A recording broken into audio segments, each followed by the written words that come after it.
सबको जय मसीह की बोलो। Hallelujah hallelujah.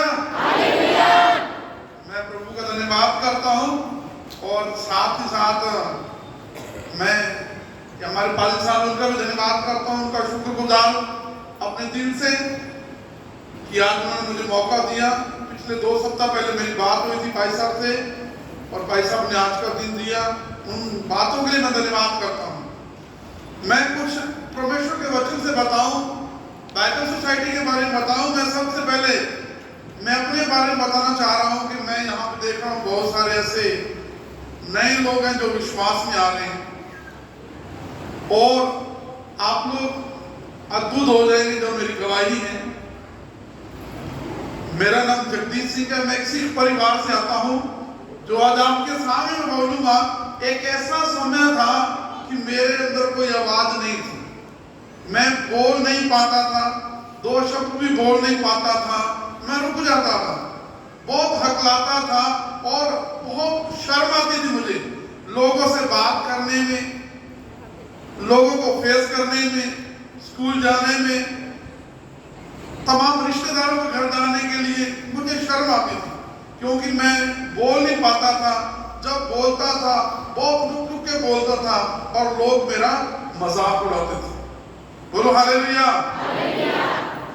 आज मैं प्रभु का धन्यवाद करता हूं, अगर मैं 3 घंटे भी बोलूं तो कोई दिक्कत वाली बात नहीं है। बोलो हालेलुया।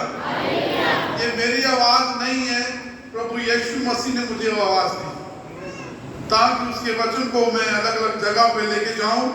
मैं प्रभु का धन्यवाद करता हूं। पिछले 20 सालों से मैं प्रभु की सेवकाई में हूं और हमारे इंडिया के अलग अलग जगहों में लगभग 20 स्टेट के अंदर में जाके मैंने प्रभु के वचन को प्रचार किया है। और आज मैं आपको बताना चाहता हूं मैं यहाँ क्यों आया हूं, क्या मकसद क्या है मेरा यहाँ पे आने का। सबसे पहले जैसे परमेश्वर के दास ने बताया कि बाइबल सोसाइटी ऑफ इंडिया, कितने लोग जानते हैं बाइबल सोसाइटी के बारे में? हाथ खड़ा कीजिए। बहुत ही चंद हाथ हैं, कुछ ही हाथ हैं जो बाइबल सोसाइटी के बारे में जानते हैं। लेकिन मैं आपको अवगत करवाना चाहता हूं, बताना चाहता हूं, आपके हाथों में जो बाइबल है, किस किस के हाथ में बाइबल दिखाएंगे? अपनी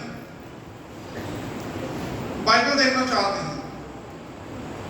सभी लोगों के पास में बाइबल नहीं है। अगर आपके पास में बाइबल नहीं है, घर पे रखी है, तो प्लीज उसको चर्च में लेके आइए। अगर आपके पास बाइबल नहीं है तो भाई साहब से रिक्वेस्ट कीजिए कि हम कुछ बाइबल आपको दिल्ली से भेजेंगे, लेकिन उसकी क्या कीमत है उसके बारे में अभी बताऊंगा आपको। बाइबल सोसाइटी का जो काम है, हमारी जो सेवकाई है, बाइबल सोसाइटी क्या काम करती है? बाइबल सोसाइटी का कोई चर्च नहीं है, बल्कि जितनी भी चर्च है, जितनी भी कलीसिया है इंडिया के अंदर में, सभी चर्च के साथ में मिलके काम करती है। मैं आपको बताना चाहता हूं बाइबल सोसाइटी की शुरुआत कैसे हुई। लगभग 1800 की बात है, सन 1800 की बात है। उस समय हर एक भाषा में और हर एक व्यक्ति के पास में बाइबल अवेलेबल नहीं होती थी, उनके पास उपलब्ध नहीं होती थी। लेकिन मैं आपको बताना चाहता हूं इंग्लैंड के अंदर में एक वेल्श नाम की जगह है, वहां एक चर्च है और उस चर्च में एक परिवार आता था जिनका काम था कपड़े बनाते थे, बुनकर कहते हैं हम लोग इस एरिया में उसको, या जुलाहे भी कह सकते हैं। वो परिवार चर्च में आता था और हर संडे जैसे आप लोग आराधना करते थे, प्रभु के वचन को सुन करके वापिस चले जाते थे। लेकिन उस परिवार के अंदर 4 लोग थे, 2 बच्चे थे और उनके पेरेंट्स थे। बच्चों में से एक लड़की थी जिसकी उम्र 8 साल की थी, उसका नाम मैरी जोन्स था। उसका एक छोटा भाई था जिसकी उम्र 6 साल की थी और बहुत ही गरीब, उनकी आर्थिक स्थिति उतनी अच्छी नहीं थी। और उस बच्ची के मन में आया कि हर संडे जो पादरी साहब प्रभु के दास जो वचन पढ़ते हैं, उसने कहा कि मुझे भी वो वचन पढ़ना है, वो बाइबल मुझे चाहिए। वो स्कूल नहीं जाती तो उसके पेरेंट्स ने उन्हें कहा कि तुम पढ़ना नहीं जानती हो, आपको बाइबल कैसे लेके देंगे? उस बच्ची ने पता किया, आसपास में पता किया, आसपास के गांव में कुछ मिशनरी लोगों ने प्रभु के दास लोगों ने फ्री स्कूल खोला है। वहां पे जाके उन्होंने अपना और अपने भाई का एडमिशन लिया और कुछ ही दिनों में वो बच्ची बाइबल को पढ़ना लिखना सीख गई। और फिर उन्हीं के चर्च का एक परिवार है, उनके घर से 3 किलोमीटर दूर हर रोज वो जाती और बाइबल को पढ़ कर के आती। लेकिन उसके मन में आया कि रोज मैं जाऊंगी, मैं कितना दिन तक किसी के घर में जाके इस बाइबल को पढ़ूंगी। उसने कहा कि मेरी बाइबल मेरे पास होनी चाहिए। फिर वो अपने घर में आई, अपने पेरेंट्स से कहा उसने कि मुझे बाइबल चाहिए। और उस समय जो बाइबल की कीमत है बहुत ज्यादा थी, हर एक व्यक्ति नहीं अफोर्ड कर सकता था। लेकिन उसके पेरेंट्स ने कहा कि हमारे पास अभी पैसे नहीं है, हम आपको बाइबल लेके नहीं दे सकते। लेकिन उस छोटी बच्ची के मन में ऐसी इच्छा थी। अगर आज हम देखेंगे हमारे बच्चों की क्या जिद होती है, कुछ खाने के लिए, कुछ खिलौनों के लिए, कुछ कपड़ों के लिए। लेकिन एक वो छोटी बच्ची है, उसकी जिद क्या है, बाइबल उसको चाहिए। और वो बच्ची ने क्या किया, मेहनत करती थी। उसको जो घर से पॉकेट मनी मिलता था और पास में कुछ फूल थे, फूल तोड़ करके जंगल से, शहद को तोड़ करके, घर में मुर्गियां रखी थी, उसके अंडों को बेच करके जो भी पैसे बनते थे वो पैसों को एक गुल्लक में रखती थी। हर महीने 2 महीने बाद उसको अकाउंट करती थी, गिनती थी कि मेरे पास कितने पैसे हो गए हैं। लेकिन 6 साल लगातार उस बच्ची ने मेहनत की और अपनी जिद को नहीं छोड़ा, जुनून था उसके। और 6 साल उसने क्या किया, मेहनत की और उसके पास इतने पैसे हो गए कि एक बाइबल उनके पास आ गई। जैसे उसे पता चला कि वो बाइबल कहां से मिलेगी, वहां पे बाला नाम का एक शहर है, वहां पे एक थॉमस चार्ल्स नाम का एक व्यक्ति है, पासवान है, और उसके पास कुछ बाइबल की कॉपियां रखी थी। वो लड़की वहां से लगभग 42 मील, हम लोग मान लेते हैं कितना दूर दिल्ली है, यहाँ से खतौली से कितना दूर क्या है, दिल्ली है। जंगलों में से, पहाड़ों में से वो बच्ची वहां पे पहुंची। 14 साल की उम्र हो गई उस समय उसको, और वहां पे गई और सारे पैसे उस पासवान को दिए। उसने कहा कि मुझे हमारी भाषा में बाइबल चाहिए। उसने कहा कि मेरे पास एक कॉपी पड़ी है, लेकिन उसके पैसे आ चुके हैं, अभी हमारे पास जब ऑर्डर आएगा तब हम लोग प्रिंट करेंगे, तब आपको बाइबल देंगे। ऑर्डर का मतलब ऐसे नहीं कि किसी को एक बाइबल चाहिए तो उसको प्रिंट करके दे देंगे। बाइबल प्रिंटिंग का मतलब है आज भी हमारे पास किसी भाषा में 3000 कॉपी का जब ऑर्डर आता है तब हम प्रिंट करते हैं, ताकि लोगों तक ये आसानी तक पहुंच नहीं पाए। उसने कहा कि जब हमारे पास ऑर्डर आएगा तब हम देंगे। 1 साल लग सकता है, 2 साल लग सकते हैं, 5 साल लग सकते हैं। उसने कहा नहीं, पिछले 6 साल से मैं इंतजार कर रही हूँ, मेहनत कर रही हूँ मैं, मेरे पास में बाइबल नहीं है, मुझे बाइबल चाहिए। वो लड़की रोती रोती उसी घर में सो गई। परमेश्वर दास ने सोचा कि इतनी दूर चल करके यहाँ पे बाइबल लेने क्यों आई है। सुबह उठी और थॉमस चार्ल्स ने क्या किया, वो बाइबल उसको हैंड ओवर कर दी। उससे जो पैसा था वो ले लिया। वो बाइबल को लेते हुए वहां से दौड़ते हुए जंगलों से, पहाड़ों से, धूप में, गर्मी में, जैसे ही वो अपने गांव में आई और पूरे गांव ने मिलकर के एक उत्सव मनाया, क्योंकि उनके गांव के अंदर में परमेश्वर का वचन आ गया। बोलो हालेलुया। लोग इतने खुश हो गए कि उनके गांव में परमेश्वर का वचन आ गया है। फिर उसके बाद में कई एक परमेश्वर के दास लोगों ने सुना कि एक बच्ची है, उसको अपनी भाषा में बाइबल चाहिए, और ये कितनी बड़ी दुनिया है, इन लोगों को अपनी अपनी भाषाओं में, अलग अलग देश में क्या है, प्रभु के वचन की जरूरत है। और उसी समय 1804 के अंदर में इंग्लैंड में the foreign British Bible society की शुरुआत की गई। और उसके बाद में दूसरा नंबर हमारे देश में ईस्ट इंडिया कंपनी काम कर रही थी।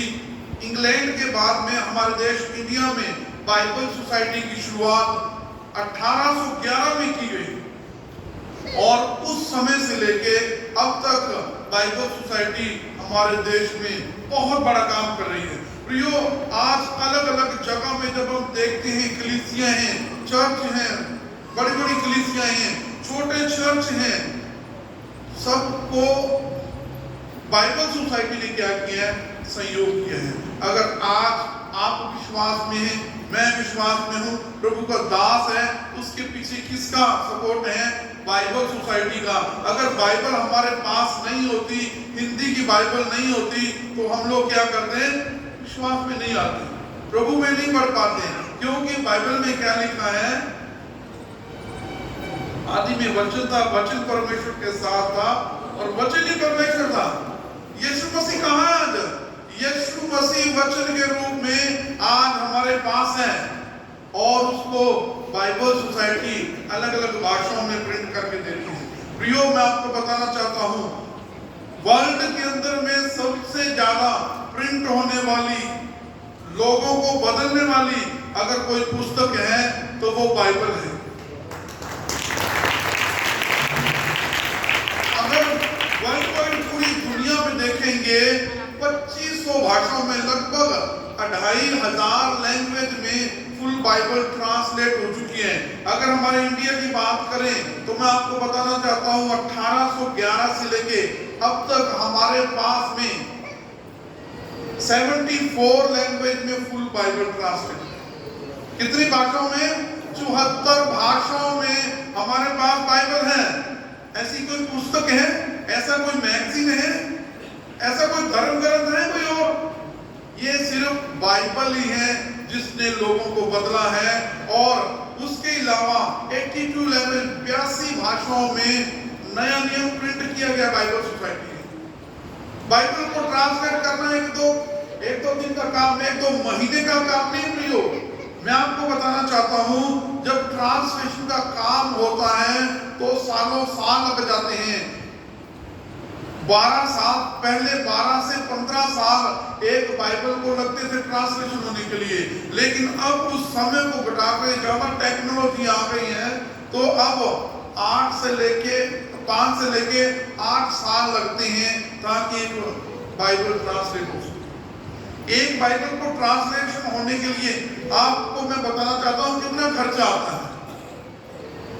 आप जो आपको 50 लाख से लेके 60 लाख रुपए तक एक बाइबल जब ट्रांसलेट होती है तो उसका खर्चा लगता है। बाइबल सोसाइटी ट्रांसलेशन करती है, उसके बाद में उसको प्रिंटिंग फॉर्म में लेके आते हैं, प्रिंट करते हैं हम लोग। बाइबल सोसाइटी की कोई प्रिंटिंग प्रेस नहीं है, लेकिन कई शहरों के अंदर में बाइबल सोसाइटी ने कुछ प्रिंटिंग को हायर किया हुआ है। 24 घंटे और 7 दिन उनका काम क्या है? बाइबल को प्रिंट करना है। बाइबल को प्रिंट करना है। हजारों, सैकड़ों एकड़ में क्या है? प्रिंटिंग प्रेस होती है। कोलकाता के अंदर में है, नोएडा के अंदर में, चेन्नई के अंदर में है, जो हमारे इंडिया में बाइबल प्रिंट होती है। उसके अलावा हम लोग कोरिया में और चाइना में भी हमारी इंडियन लैंग्वेज की बाइबल क्या होती है? प्रिंट होती है। अभी जो मेरे पास बाइबल आप देख रहे हैं, कोरिया में प्रिंट हुई है। बहुत सारे लोगों के पास रेड की जो बाइबल है वो इंडिया में प्रिंट हुई है। प्रिंटिंग कैसे होती है? उसके पेपर जो है हम लोग प्रोवाइड करवाते हैं। बाइबल सोसाइटी उनको अच्छे से अच्छा पेपर प्रोवाइड करवाती है प्रेस को, उसका धागा अच्छा होता है। अगर मैं आपको बताना चाहता हूँ, हमारे बच्चों की जो पुस्तकें होती हैं, स्कूल की जो टेक्स्ट बुक है, अगर हम खरीदती हैं तो एक पुस्तक की कीमत है लगभग 150 से 200 पेज की जो किताब होती है उसकी कीमत 300 से लेके 400 के बीच में रहती है, और वो 6 महीने के बाद में रद्दी हो जाती है और 10 रुपए किलो में क्या होती है? वो बिकती है। बाइबल जब प्रिंट होती है हमारे पास आती है, मोर देन 1400 पेजेस, 1400 से भी ज्यादा पेज इसमें रखे गए हैं। और बाइबल सोसाइटी के पास जब पहुंचती है उससे पहले इसकी जो कीमत है 800 रुपए से ज्यादा होती है, लेकिन हम लोग क्या करते हैं? बाइबल सोसाइटी ऐसे 260 रुपए में चर्च के लिए देती है। 800 की चीज है, कितने में दे रही है? 260 में दे रही है। ये कोई हमारा बिजनेस, हमारा व्यवसाय नहीं है, ये हमारी सेवकाई है। हर एक चर्च आज आपको यहाँ पे बैठी है, हर एक विश्वासी, हर एक कलीसिया क्या कर रही है? बाइबल सोसाइटी को सपोर्ट कर रही है, ताकि परमेश्वर का वचन ज्यादा से ज्यादा प्रिंट हो, लोगों तक पहुंचे।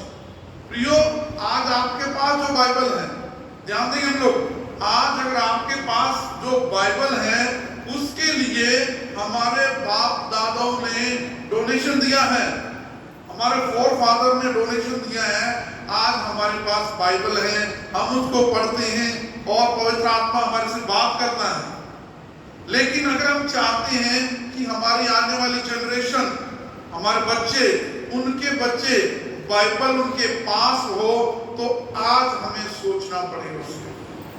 आज का समय है कि हमारी आने वाली जनरेशन, हम सभी चाहते हैं, हम सभी उम्मीद लगा के रखे हैं कि हमारे बच्चे भी क्या करेंगे? प्रभु के वचन को पढ़ेंगे, उसके अनुसार अपने जीवन को व्यतीत करेंगे। लेकिन उसके लिए अभी आपको क्या करना पड़ेगा? सोचना पड़ेगा। कैसे सोचना है? आप बाइबल सोसाइटी के साथ बाइबल सोसाइटी को कैसे सपोर्ट कर सकते हैं?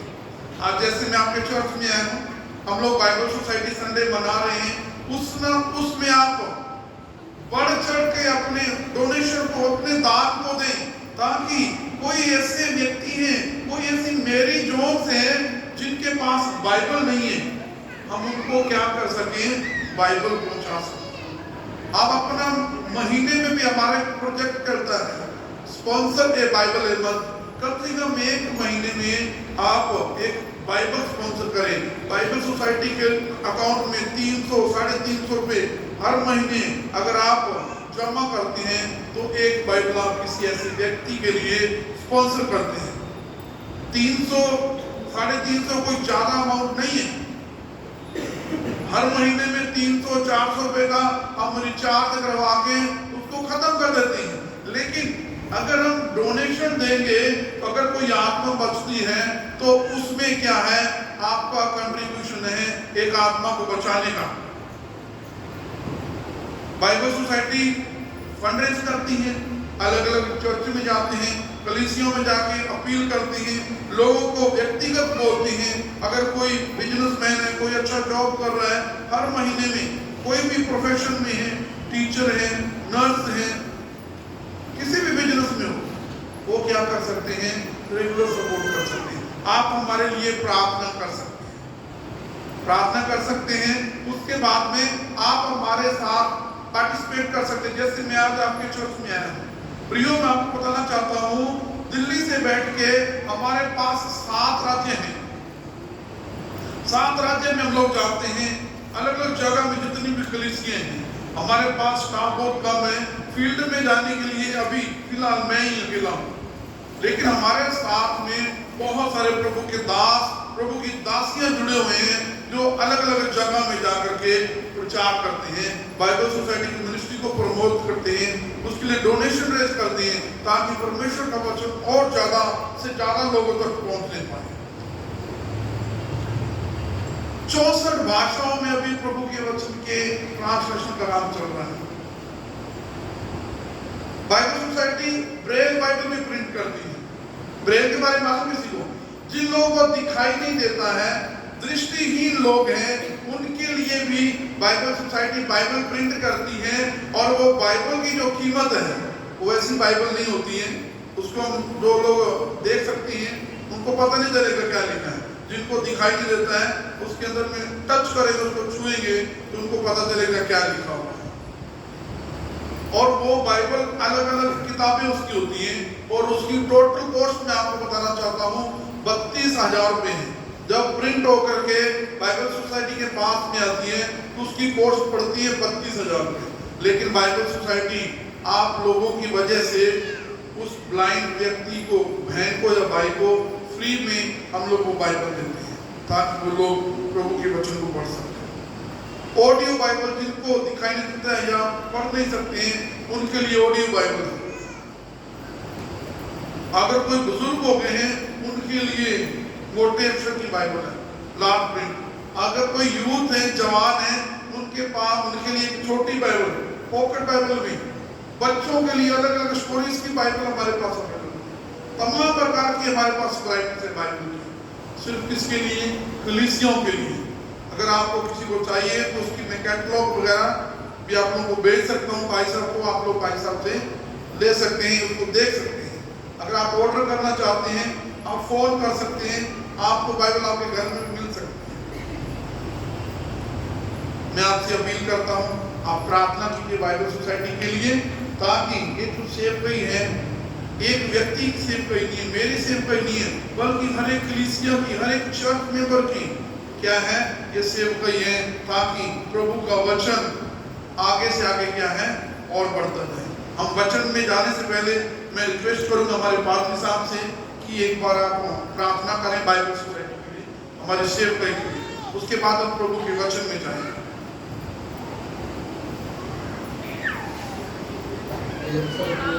करेंगे और बाइबल सोसाइटी के लिए और उनकी सेवकाई, उनके प्रयास और उनमें काम करने वाले सभी वर्कर्स को प्रार्थना। जीवित और समर्पित पिता परमेश्वर, राजाओं के राजा, प्रभु के प्रभु, सर्वशक्तिमान परमेश्वर, हम आपको धन्यवाद देते हैं।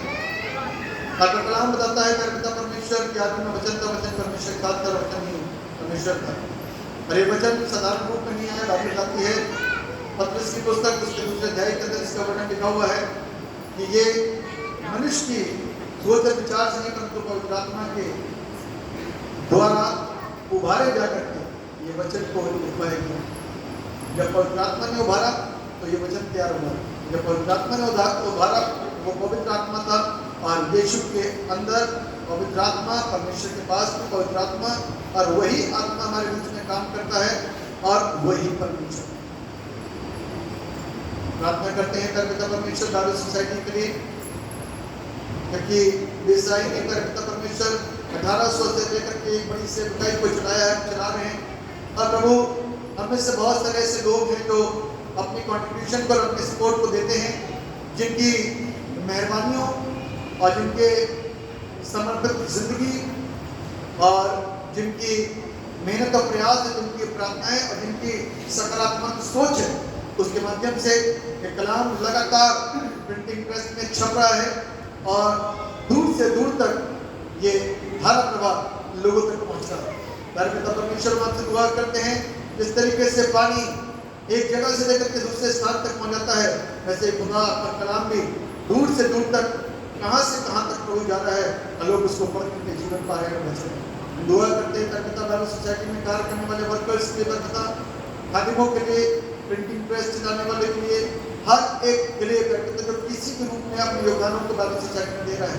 प्रभु आप उन सबको बरकत दीजिएगा, खादिमों को बरकत दीजिए, ताकि वो तेरी सेवकाई को अच्छी तरीके से कर सकें और बाइबल जो वास्तव में हमारे जीवन जीने का एक आधार है उसके विषय में हमको अवगत करा सकें और हम वचन के आईने में होते हुए अपनी जिंदगी को खूबसूरत बनाएं, ताकि आने वाले दिनों में जब हमारा न्याय हो तो हम नरक के नहीं परंतु स्वर्गवासी बन सकें। आप दया करिए अपने दास को बरकत दीजिए और आज के वचन में जब हमारे बीच में होते हैं तो उनके मार्फत मिलने वाली इस वचन से जो सामर्थ मिलेगी, जो ज्ञान मिलेगा, उसको बटोर सकें और आपके खिदमत में इस्तेमाल करें। सब पर दया करिए, पूरी बाइबल सोसाइटी को अपने हाथों में लेके स्वर्ग यीशु आमीन। थैंक यू भाई साहब, बोलो हालेलुया हालेलुया हालेलुया। मैं परमेश्वर का धन्यवाद करता हूं एक बार फिर से।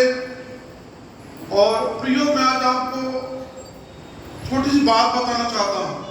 हम लोग सालों से इस चर्च में आ रहे हैं, कलीसिया में आ रहे हैं, परमेश्वर के दास भी प्रार्थनाएं कर रहे हैं, आप लोग भी प्रार्थनाएं कर रहे हैं हम लोग सालों से, लेकिन हम लोग मसीह में अपने जीवन को व्यतीत कर रहे हैं। लेकिन कई बार ऐसा होता है कि जो हमारी आशीष है, जो हमारी बरकतें हैं, पूरी रीति से हमें नहीं मिल रही है। जिस रीति से हमें आशीष मिलनी चाहिए, जिस रीति से हमें आशीष मिलनी चाहिए, उस रीति से हम लोग आशीष को नहीं पा रहे।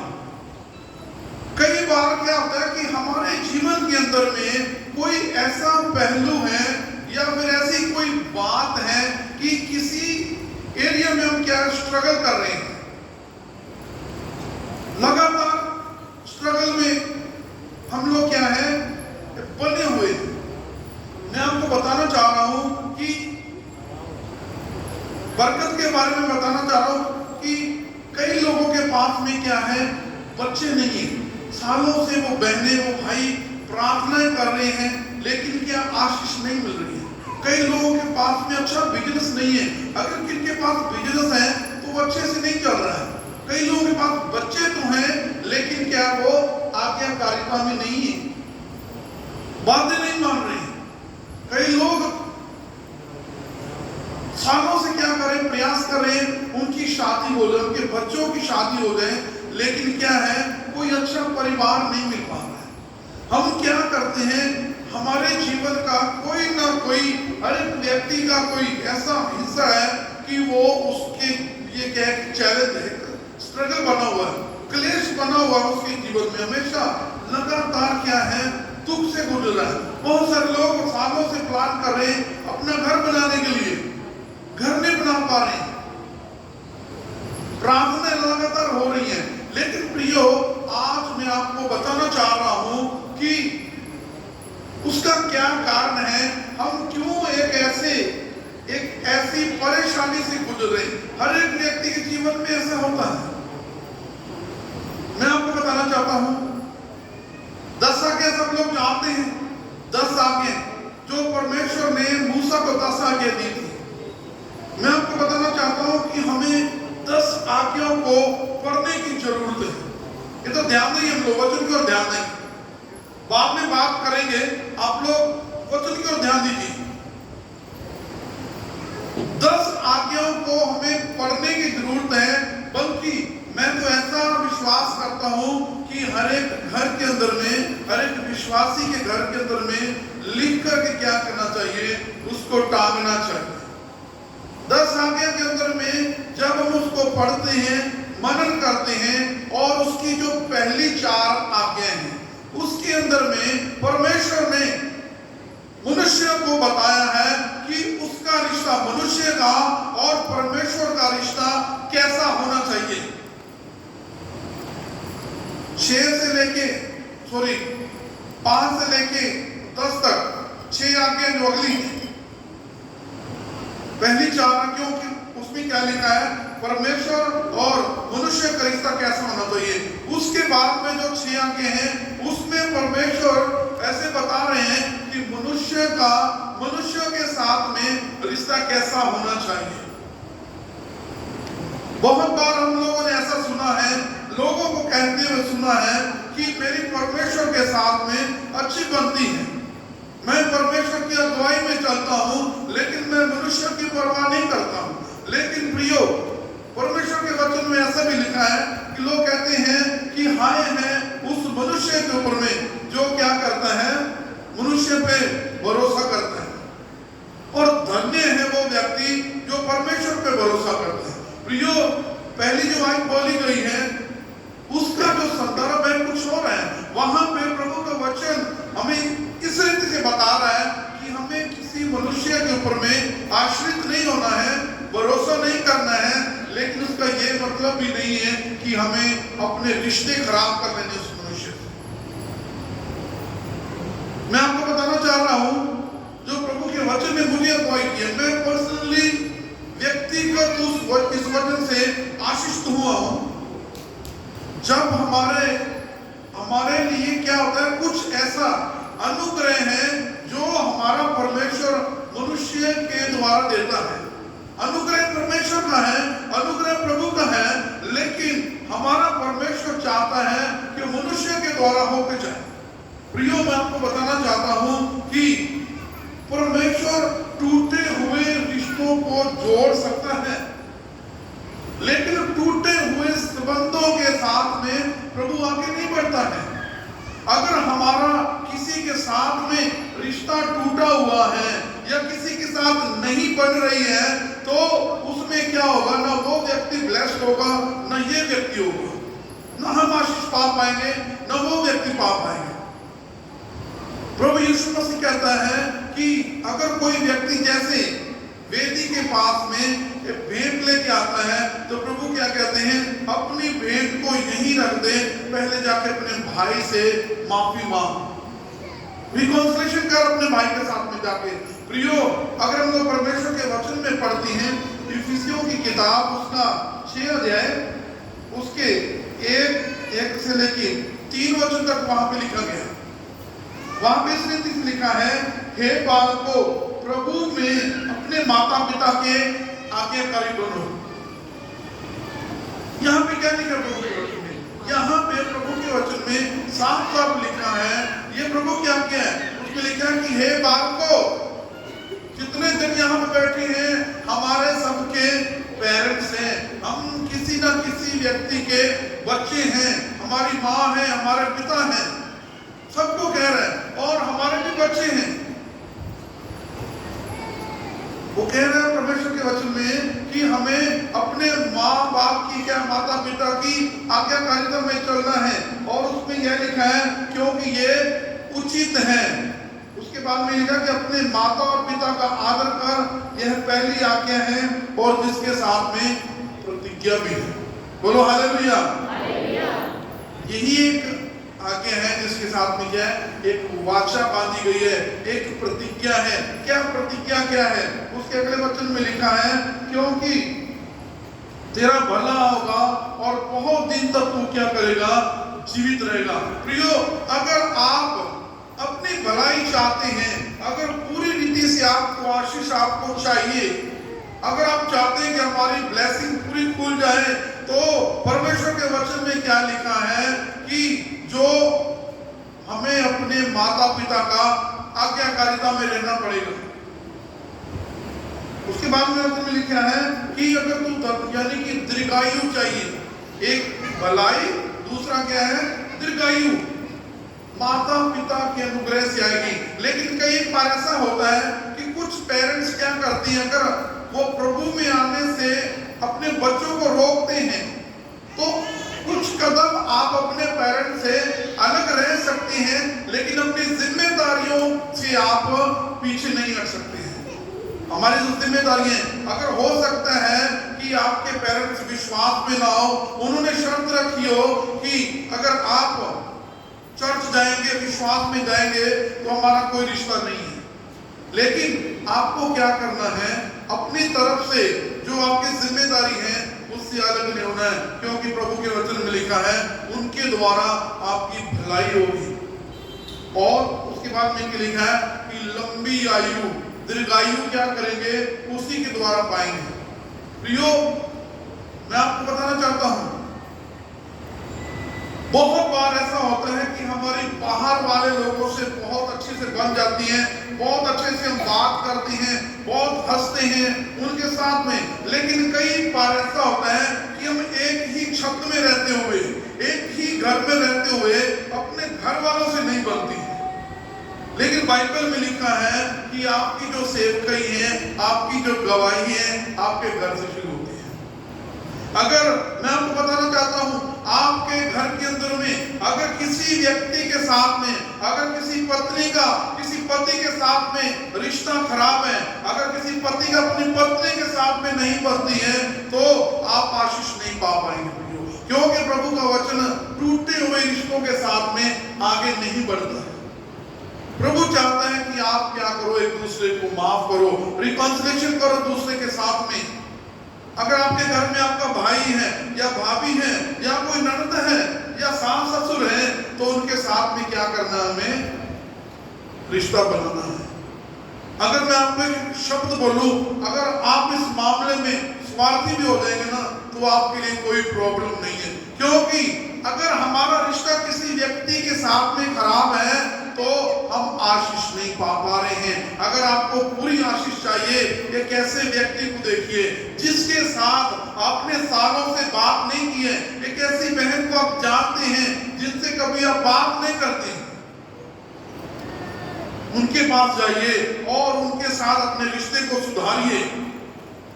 तब क्या होगा कि जो हमारी आशीषें हैं, जो हमारी बरकतें हैं, जिस बीमारी से हम जूझ रहे हैं, तो क्या हो जाएगा, आप छुटकारा पा जाएंगे।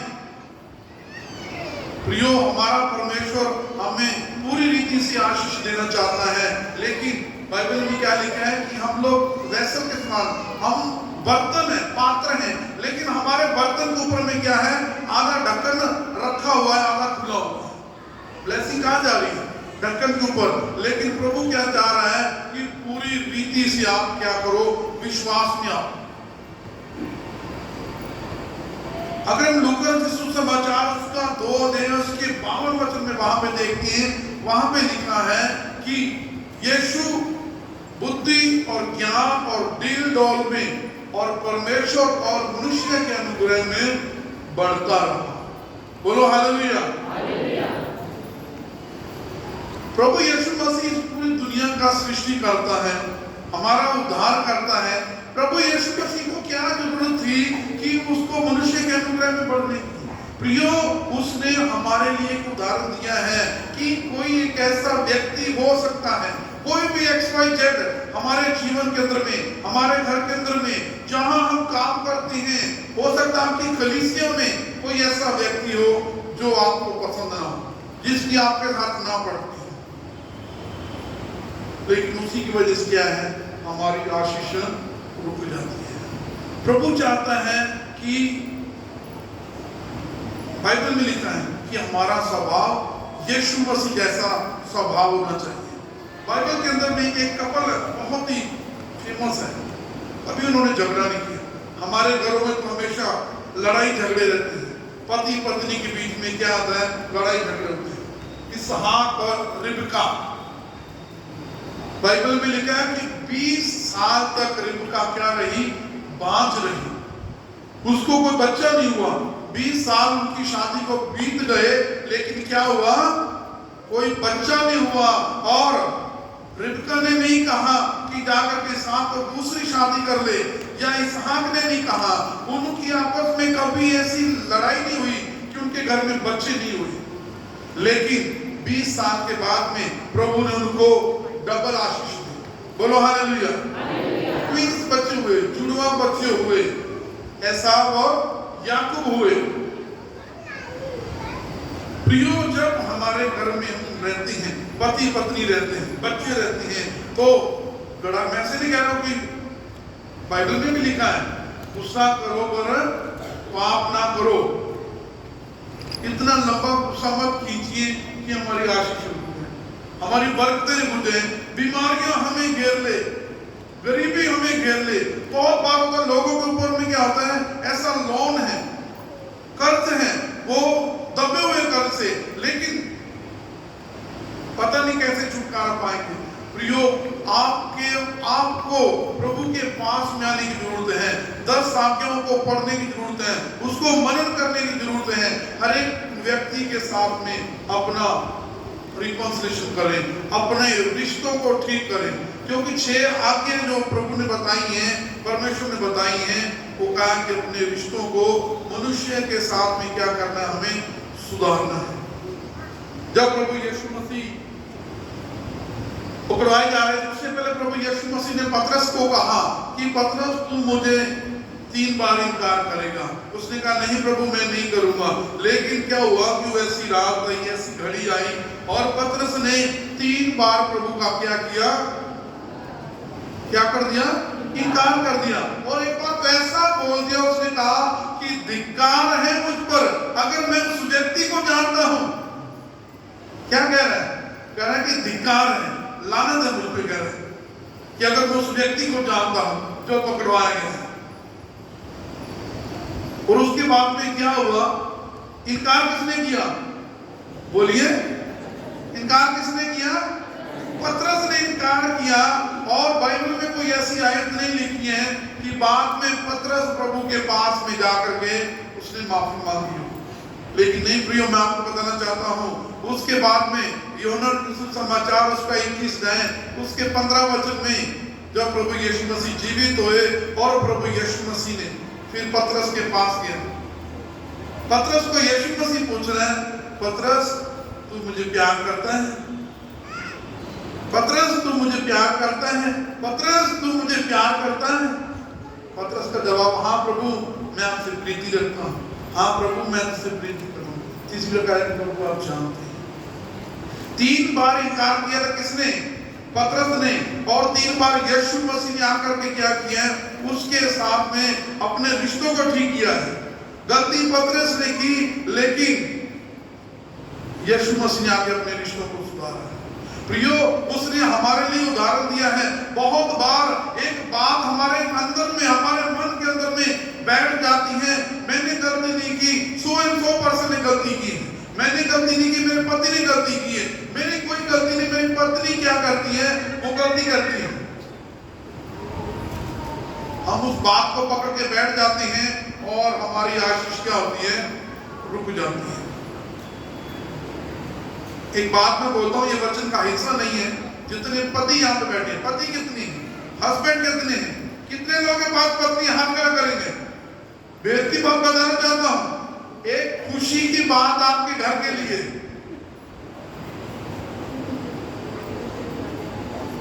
प्रभु ने जो पत्नियां हैं, मैं स्त्रियों की बात नहीं कर रहा हूं, मैं पत्नियों की बात कर रहा हूं।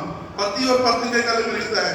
प्रभु ने पत्नी को पति से माफी मांगने की हिम्मत नहीं दी है, वो गिफ्ट नहीं दिया है।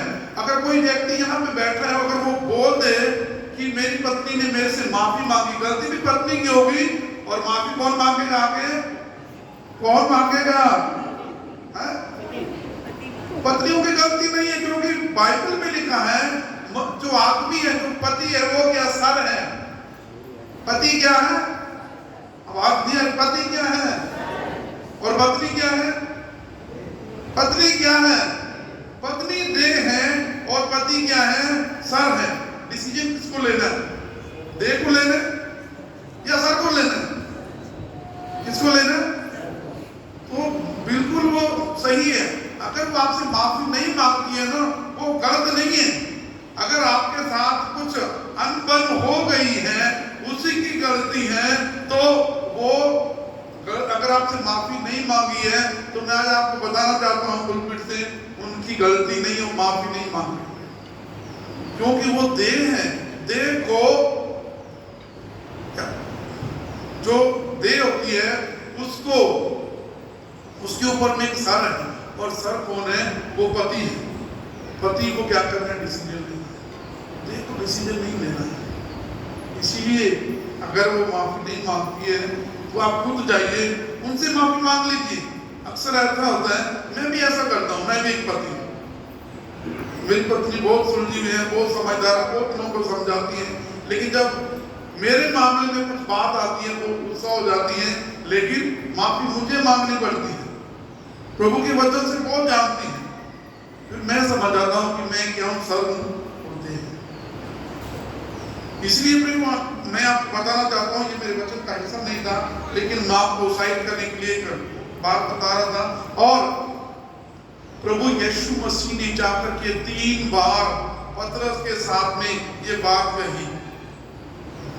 यीशु मसीह ने आज हमें उदाहरण दिया है। प्रियो, कोई ऐसा भाई है, ऐसी कोई बहन है जिसके साथ में आपके रिश्ते खराब हो गए हैं, तो आपको जाके क्या करना है? माफी मांगनी है, ताकि आपका रिश्ता उनके साथ में फिर से बरकरार हो जाए, और आपकी जो आशीष है वो रुकी हुई है, तो आप क्या हो जाए? ब्लेस्ड हो जाए। लास्ट में गवाही दूंगा मैं अपनी, और उसके बाद में हम लोग वचन को बंद करेंगे। गवाही ये है मेरी, एक मेरा रिश्तेदार है, पिछले 6 साल से वो मेरे साथ रहा, मेरे साथ रहा, हमारे घर में रहा, साथ में खाना खाया, हर एक चीज। वो एक ऑफिसर है, बहुत छोटी उम्र है, मेरी वाइफ का भाई है, और उसको जो भी चीज खरीदनी थी, जो भी चीज खरीदनी थी, वो पहले मुझे पूछता था। अगर उसको कोई शर्ट चाहिए तो मुझे बोलेगा, जीजा मेरे लिए शर्ट लेके आइए। कपड़े लेने जा रहे हैं साथ में, तो मुझे बोलेगा आप पसंद करिए, हर एक चीज, क्योंकि बहुत छोटी उम्र थी उसमें थी। हर एक चीज के लिए अगर उसे बाय करनी है तो मुझे बोलना, अगर कुछ पैसे निकलवाने अपने एटीएम मुझे दे देगा कि आप ये पैसे निकाल के भेजिए।